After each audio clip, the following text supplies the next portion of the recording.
Hola, bienvenidos a un nuevo programa de Vivir Mejor. El día de hoy vamos a hablar acerca sobre la nutrición en el paciente oncológico. ¿Cuán importante es que un paciente diagnosticado con cáncer tenga un buen plan de alimentación? A lo largo de la evolución de la investigación y el desarrollo de nuevos medicamentos y nuevos tratamientos contra el cáncer, entendiendo que el cáncer no es una enfermedad, es un grupo de enfermedades que tienen algún patrón similar, pero cada una tiene un comportamiento distinto en su evolución. Pero en general, cuando hablamos en todos los espacios de conocimiento, en los medios acerca del cáncer, siempre hablamos de tratamientos, hablamos de diagnósticos, hablamos de prevención. Pero en prevención muy pocas veces hablamos acerca de lo que el valor de la nutrición tiene. Y cuando hablamos de nutrición y su relación con el cáncer, tenemos que tener dos escenarios claros. Aquellas personas que quieren cuidarse porque han escuchado, leído, han recibido alguna información más o menos buena o extraordinariamente buena con respecto a que algunos alimentos pueden ser posibles o probables carcinógenos y deciden tener una dieta bastante más saludable, amén de que también tienen acceso a niveles de salud importantes, además de ello tienen probablemente la capacidad de tener actividad física y no tener hábitos nocivos como por ejemplo abusar del alcohol o tomar alcohol o consumir cigarrillos u otras drogas. Eso está muy bien y eso como parte preventiva funciona, no tanto como quisiéramos porque al final cuando nosotros empezamos a medir el impacto de lo que es prevención en cáncer, de repente los resultados son muy heterogéneos dependiendo del país en el que estemos. ¿Estamos de acuerdo? Porque no podemos hablar de prevención de cáncer gástrico en Andahuaylas o en Santiago del Estero o en Valparaíso o en Quito o en Cuenca o en, no sé, Barranquilla, porque no es igual. El contexto social y los determinantes sociales varían y el acceso a un buen nivel de salud también varía. Pero cuando hablamos de nutrición en el paciente oncológico, estamos hablando de un paciente que ya está diagnosticado con cáncer. Es decir, el paciente que está diagnosticado con cáncer y que llega al diagnóstico porque ha perdido mucho peso sin hacer dieta y está preocupado y ya pasó por su médico de atención primaria o por el internista, por el clínico y no encuentran nada, salvo algunos indicadores que pueden hacerle pensar al médico que tiene que ir donde un oncólogo. Y luego tenemos el paciente que no tiene un estado nutricional venido a menos y por alguna otra razón le han hecho un diagnóstico de cáncer. Y qué importante es el estado nutricional porque se calcula más o menos que hasta el 85% de los pacientes oncológicos tienen desnutrición. Y de hecho, hasta el 20% de la mortalidad en cáncer tiene que ver con el estado nutricional del paciente, ya sea porque la misma enfermedad, que es una enfermedad crónica, agresiva, avasalladora, en donde la célula cancerosa es voraz, no respeta nada ni a nadie y encima le ordena a las otras células que trabajen para ella, genera un estado de desnutrición y porque además también el paciente oncológico deja de comer, pierde el apetito y porque hay otro elemento más importante, que los tratamientos, sobre todo los agentes quimioterapéuticos, ¿no?, generan también un deterioro, un menoscabo en la capacidad no solamente de alimentarse, sino de absorber nutrientes, hacen inflamación, pierden proteínas, hay un estado de hipercatabolismo, hay un aumento del metabolismo, de tal manera es que si nosotros tenemos un paciente oncológico, y lo vamos a ver desde la perspectiva de la salud y la enfermedad, del tratamiento y la curación sin pasar por lo que es la alimentación, probablemente sea como arar en el desierto. No hay mejores resultados. De hecho, la masa muscular venida a menos está relacionada con peor pronóstico en cáncer. La masa muscular venida a menos se llama sarcopenia. El exceso de peso, la obesidad, la grasa corporal está relacionada con peor evolución en el cáncer y qué curioso, ¿no? Pierdes masa muscular, aumentas tejido graso, haces más cáncer. La adiposidad, la cantidad excesiva de tejido graso, tal y como sucede en las personas que tienen exceso de peso u obesidad, no solamente es la llave que abre las puertas del mal, sino que además genera peores resultados.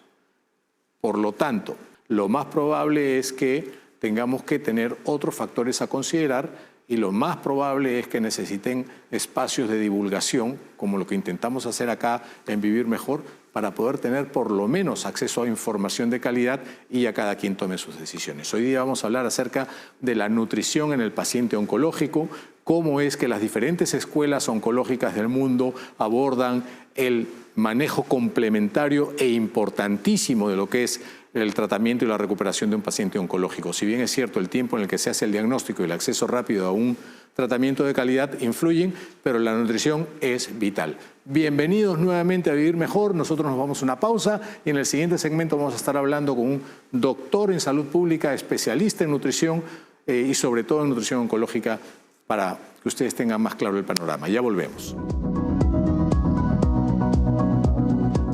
Bueno, y continuando con el programa el día de hoy en Vivir Mejor, tenemos el enorme gusto de presentar a nuestro invitado, ya conocido por ustedes. Así que, sin más preámbulos, le damos la bienvenida a Robinson Cruz. ¿Cómo estás, Robinson? Qué gusto tenerte en el programa nuevamente. Gracias por acompañarme el día de hoy. Hola, Pepe. Es para mí un placer poder estar con ustedes y poder contribuir con lo que sabemos. Nosotros, si tenemos una dieta sana, podemos prevenir cuántos tipos de cáncer y en qué probabilidad, es decir, en qué porcentaje podríamos decir ya tenemos resuelto un factor de riesgo que no nos va a perjudicar más adelante. A ver, te lo digo en porcentaje, porque sí siempre es mucho más impactante. Correcto. De todos los cánceres que existen, el 15% de ellos son cánceres que probablemente no vamos a poder evitar que se desarrollen en la persona porque tienen componentes genéticos, porque hay un componente familiar. O infeccioso de por medio, como el papiloma. Etcétera. Puedes evitarlo con la vacuna y tal, ¿no? Es más, y en el caso del papiloma, según lo que se entiende hoy en día, en 10 años o en 5, probablemente ya no sea un factor de riesgo porque la edad va a desplazar a las infecciones dentro de los factores de riesgo. Entonces tienes, de todos los cánceres, hay un 15% que están programados en el cuerpo y es difícil manejarlos. No digo, y probablemente podría ser que no se desarrollen, pero igual hay una marca genética muy fuerte. Del resto, el 85% de los cánceres obedecen a factores medioambientales del entorno. Y de ese 85%, prácticamente todos están relacionados con los factores que te voy a comentar. Nivel de grasa en el cuerpo o masa muscular, actividad física, consumo de alcohol, consumo de tabaco y cuestiones asociadas con la dieta. Y dentro de las cuestiones asociadas con la dieta está consumo excesivo de grasa, consumo excesivo de sal. Digo excesivo porque también eso se suele trastocar. Uno habla del azúcar, por ejemplo, y se pone el grito en el cielo y no se pone en contexto de qué estamos hablando cuando se habla de azúcar. Azúcar, correcto. Yo he estado en México hace 3 semanas en un congreso y se presentó una investigación donde una población consumía 300 gramos diarios de azúcar. Eso es un consumo no usual para la mayoría de las poblaciones. No azúcar como endulzante. No, azúcar. Azúcar. En general, azúcar. No, azúcar. Azúcar añadida. No, si estoy hablando de la que está en la fruta. No, estamos hablando de azúcar que le agrega. Que añades a la así comida como lo que oyes. quieres. 1200 calorías provenientes de azúcar. Eso sí es el extremo. Todos los profesionales sanitarios estamos acostumbrados a hablar del peso, pero se ha demostrado hace 5 años, no más, o sea, en Europa se está discutiendo recién ahorita, el poder antiinflamatorio que tiene la masa muscular en la prevención de infinidad de enfermedades. Dentro de las cuestiones de dieta, la OMS y su agencia especializada en el cáncer ha clasificado a sustancias como cancerígenas. Dentro de ellas podemos identificar aminas aromáticas. ¿Qué son las aminas? Cuando tú fríes una carne y te sale el quemadito, ahí hay sustancias cancerígenas. Los humos, después de una parrilla, te pones el humo a impregnar la carne, ese humo es tan tóxico como el humo del cigarro. El que tú frías un aceite que le salga humo, ese humo es tan tóxico como el humo del cigarro, porque te lo vas a ingerir con la dieta. El que tú tomes un pan, uno lo tuesta, ¿no? Se te pone marrón oscuro, ahí hay una sustancia que se llama acrilamida, cancerígena. No obstante, todos estos factores, quien nos está escuchando puede decir, yo no voy a comer nada.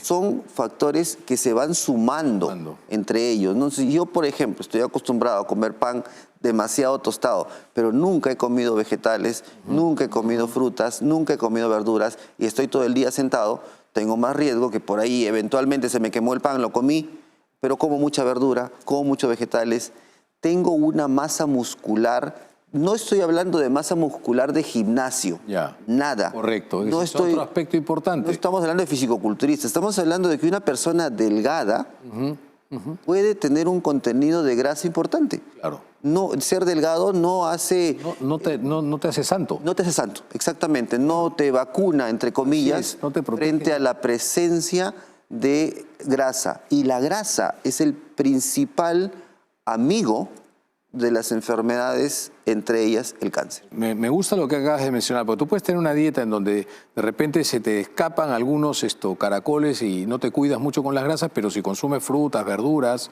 de alguna manera puedes equilibrarlo, pero nunca estás libre de. Hablemos ahora ya del paciente con cáncer, porque mucha gente, Robinson, decide cambiar sus estilos y argumentos de vida el día en que se enteran que tienen algo que está pesadito. Exacto. Que no está fácil, o sea, que la van a pasar mal o que tiene un pésimo pronóstico, un cáncer de páncreas.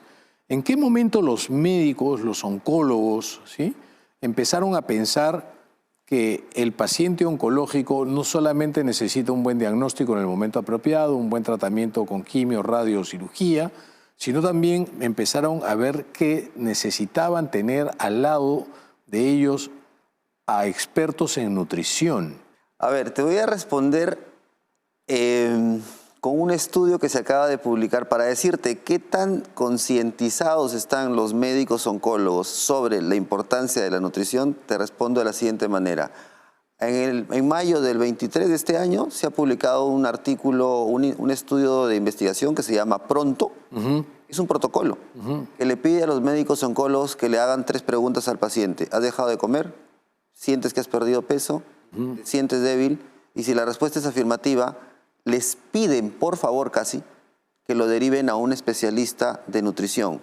¿Qué te digo con eso? No lo esto? hacen de entrada. No existe una convicción absoluta de que la nutrición tiene la capacidad de ayudar al paciente en su tratamiento. No digo que lo vaya a curar, el tratamiento. Por ejemplo, personas que tienen menos masa muscular, y volvemos, es el tema de la masa muscular. Es importante, ¿no? Para la prevención y para el tratamiento. Se ha demostrado que una persona con menos masa muscular presenta más efectos secundarios indeseables, hasta un 40% más efectos secundarios indeseables cuando tiene una masa muscular disminuida. Personas que tienen anemia. Efectos secundarios indeseables del tratamiento. Del tratamiento. No de la enfermedad. No de la enfermedad. Más allá de los de la enfermedad. Más allá de los de la enfermedad. Efectos secundarios del tratamiento, sea quimio, sea radio, sea la mezcla de ambos. Si te hace vomitar, va a ser, tiene masa muscular, venida menos, vomita más, se siente peor. Hay medicamentos para la quimio que contribuyen a que se pierda masa muscular. Si el paciente además no come y no recibe soporte intensivo, el paciente va a perder 20% de masa muscular nada más. Las posibilidades de morbimortalidad se incrementan entre 40 y 50%. Por causas no relacionadas al cáncer. Por causas no relacionadas al cáncer. Ahora, la recuperación de la persona depende, entre otros factores, de que la dotación de nutrientes sea sostenida. Si yo a esta tacita le pongo una fórmula especializada, ahí le podría estar dando 1000 calorías. Claro. Con toda la proteína que ese paciente necesita. Obviamente, no se le puede dar a cualquier paciente una cantidad de nutrientes de estas características. Obviamente no lo puedo hacer con cualquiera. Por eso se necesita el consejo especializado. Y por eso es que se ha avanzado tanto en esto de la nutrición. Y además es importante porque el cáncer es un grupo de enfermedades, no es una sola enfermedad, que tiene características comunes en cuanto a cómo las células cancerosas se vuelven sumamente violentas y desordenadas y voraces y asfixiantes, ¿no? Son depredadoras naturales de las otras células y encima someten a las células normales a que trabajen para ellas. Totalmente. ¿Hay algún alimento, algún nutriente que por algún motivo propio de la enfermedad, no del tratamiento, sino de la enfermedad en sí mismo, que el paciente no debería comer, o por lo menos no en las cantidades habitualmente recomendadas? O sea, hay pacientes que tienen cáncer renal, por ejemplo, que deberías bajarle la cantidad de proteínas para que no hagan retención de nitrógeno y esto. Esa es una de las razones por las cuales nosotros necesitamos tener al lado un experto en nutrición. A ver, los cánceres que son más agresivos para la masa muscular, por lo tanto la nutrición y por tanto acelerar el desenlace del paciente, son cabeza y cuello, los del tracto gastrointestinal alto, esófago, estómago, páncreas, hígado, y pulmón. Son los 3 cánceres que te consumen literalmente. Más emaciación. Más emaciación. Caquexia produce. Totalmente, totalmente. O sea, te consumen literalmente. Tú ves al paciente como en 2 días puede haber perdido 3 kilos de pura masa muscular producto de la inflamación. En esos casos se necesitan hacer variaciones muy potentes en cuanto al equilibrio de los nutrientes que van allí. Y por ejemplo, el azúcar es un factor que se incluye en todos los factores de riesgo para desarrollar cáncer, en todos, en absoluto. Porque incrementa la inflamación. Porque incrementa la inflamación, pero cuando consumes en cantidades muy altas, digamos, ¿no? Y dentro de un grupo importante de oncólogos, el azúcar es un problema como para aceptarla. Pero hay situaciones en las cuales yo al paciente no le puedo dar grasa para nutrirlo y necesito energía. Claro. Tengo que apelar a una forma de azúcar, pero no puedo dar el azúcar que está en nuestro azucarero. Azúcar simple. Que sería contraproducente. Tengo que apelar a una que se encuentra en una fórmula bajo ciertas características que no me van a contribuir a exacerbar el problema que se está presentando en el paciente, digamos. Tenemos que irnos a una pausa. En el siguiente segmento quiero hablarte de la posibilidad que tienen los pacientes oncológicos de acceder a una asesoría nutricional de calidad en la oferta pública de salud, es decir, en sus sistemas de salud público, ¿no? Vamos a hablar un poquito acerca de América Latina y comparar con países como Estados Unidos y Canadá, digamos, para que más o menos las personas entendamos por qué es importante la alimentación, sobre todo en el paciente oncológico. Nos vamos a una pausa y venimos en el siguiente segmento con el doctor Robinson Cruz, hablando sobre nutrición oncológica. Nutrición en oncología, onconutrición, más claro, castellano simple, la alimentación del paciente con cáncer. De eso estamos conversando con el doctor Robinson Cruz y se nos quedaron algunos aspectos y puntos importantes a tratar en el segmento anterior. Uno de ellos tiene que ver con la manera en la que tú organizas el sistema de alimentación para un paciente oncológico. Te voy a decir, Robinson, lo que yo creo como médico. Mis pacientes son todos sanos. Yo veo niños, la gran mayoría, si tienen alguna enfermedad, gracias a Dios, no es devastadora. Son toses, mocos, diarrea, fiebre. Son chiquitos sanos que están comenzando a la vida y ellos hay que cuidarlos y en ellos hay que trabajar la prevención, porque es difícil desarraigar hábitos, entonces hay que construir hábitos saludables. Y los pediatras somos buenos, voy a mandarme la parte, voy a dejar de lado la modestia. Los pediatras somos bien capos en qué darles de comer a nuestros hijos y enseñarles a las mamás. Y les decimos, y las mamás, hay mamás que son muy estudiosas, ¿no es cierto? Vienen ya habiendo leído muchísimo, con una idea bastante clara, porque además de repente han tenido otros hijos o no. Ellas mismas se cuidan mucho. Y hay otras mamás que no valoran tanto y pues empiezan a tener distorsiones, creen que la leche tiene que ser la fórmula especial y tal y cual, ¿no? Y no es así, los niños comen por instinto y comen bien. Los hábitos son importantes. Entonces yo no tengo ningún problema en dar recomendaciones nutricionales, pero sí tengo algunos pacientes en donde de todas maneras de entrada les digo nutrición, zapatero a tu zapato. Yo sí creo que en la atención primaria de salud, que es lo que yo hago como pediatra, que tengo un consultorio y veo niños que vienen de la calle, ¿no?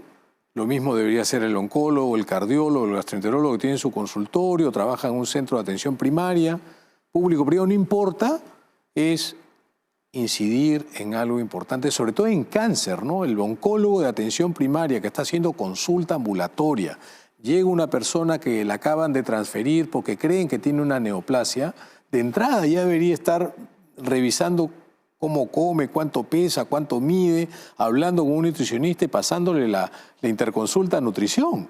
Mira, si se cumpliesen las guías, hablemos de América Latina. Yo entiendo que Chile, que tiene una sociedad mejor organizada, espero que lo siga siendo así, ¿no?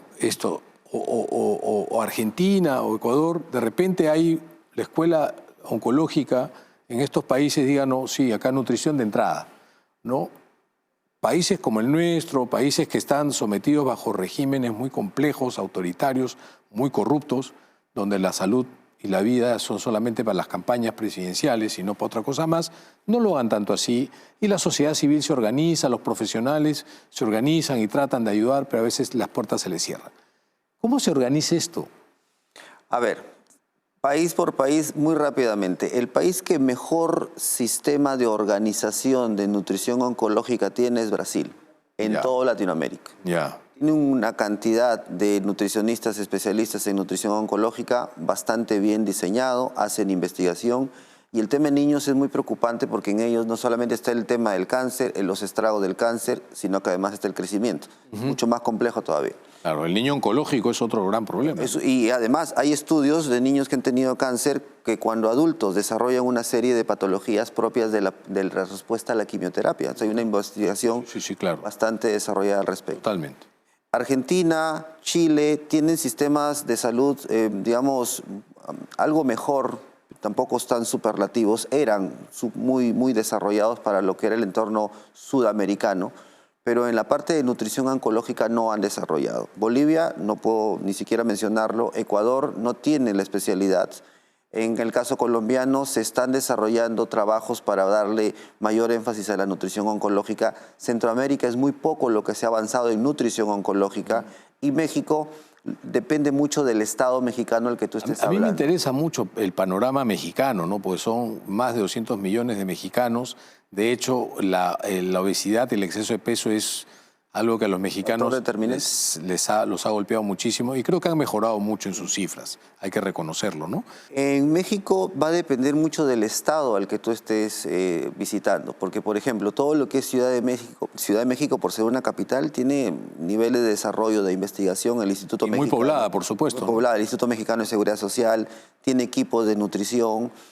Monterrey también tiene equipos de nutrición muy bien desarrollados, pero luego hay estados más al sur, como Chiapas, que no tienen tanto desarrollo, son estados más pobres, que tienen, digamos, zonas rurales muy amplias. Entonces es una realidad bastante variopinta. Yo siempre cuando pienso en México como muchos países latinoamericanos pequeños, pero con todos los problemas magnificados, ¿no? Claro, pues. Diferencias socioeconómicas, diferencias culturales, etcétera.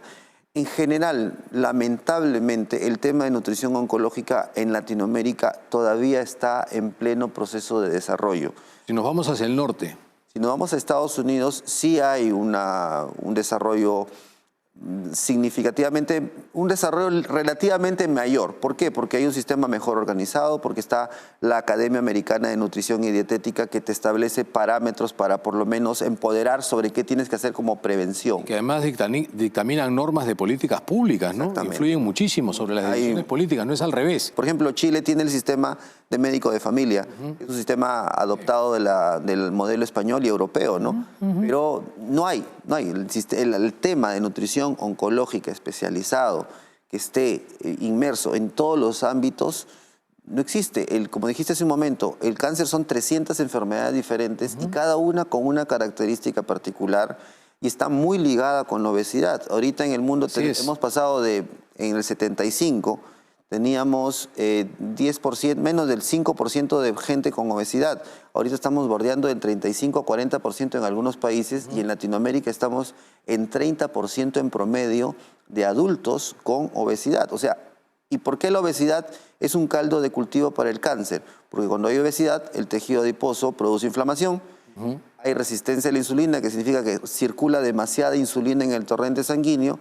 La insulina es promotora de una cantidad bastante importante de cánceres en su diferenciación, en su desarrollo. Puede la célula estar dormida ahí, pero tienes insulina en cantidades muy grandes en el cuerpo circulando y tú puedes activarlos, ¿no? Es fácil salir todos los días en la televisión, como yo, y decir, bueno, no coman, no fumen, no tomen, sean felices, pero anda, ponte en el terreno del día a día. Y es fácil pretender hablar de prevención en países en donde las condiciones de vida están bien dadas, pero en países como los nuestros, donde hay tanta inequidad en el acceso y tanta heterogeneidad en las condiciones de vida, ¿cómo hablas de prevención? Es un tanto difícil porque si tú ves el modelo europeo, en Europa tú identificas bien dónde está cada problema, porque tienes un sistema de información que fluye de manera constante y continua. Acá inclusive hay zonas en España, hay zonas en Francia, zonas en Bélgica donde tú vas y son pueblos de 50 casas, 60 casas, familias muy pequeñas, pero están interconectados. Tú haz lo mismo en cualquier parte de Latinoamérica y estas personas no tienen acceso a ningún servicio. Entonces, hablar de prevención tiene dos problemas según mi óptica. Número uno, que quienes lideran la prevención no saben de lo que están hablando.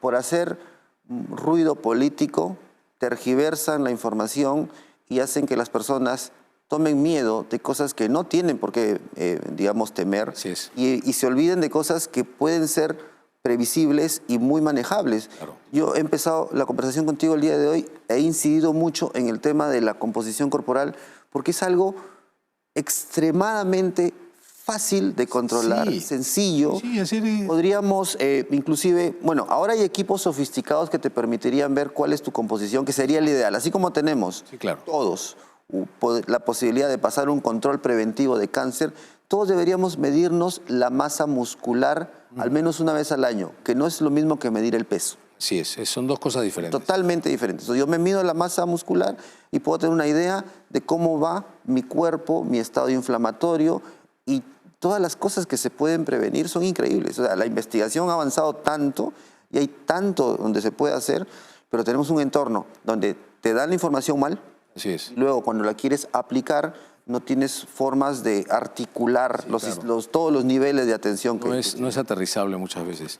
Pues, doctor Cruz, como siempre, un enorme placer. Muchísimas gracias por habernos acompañado el día de hoy. Yo estoy seguro que este programa va a calar muy hondo en el sentimiento y el pensamiento colectivo cívico. Espero poder seguir contando con tu ayuda para en otra ocasión conversar acerca de este y de otros temas más que atañen a tu especialidad. Y bueno, con ustedes nada más me queda despedirme. Espero que el programa les haya gustado. Lávense las manos, abran las ventanas, quiéranse mucho y trabajen en mejorar su masa muscular. Hay que meterle punche. Nos vemos. Chau, chau.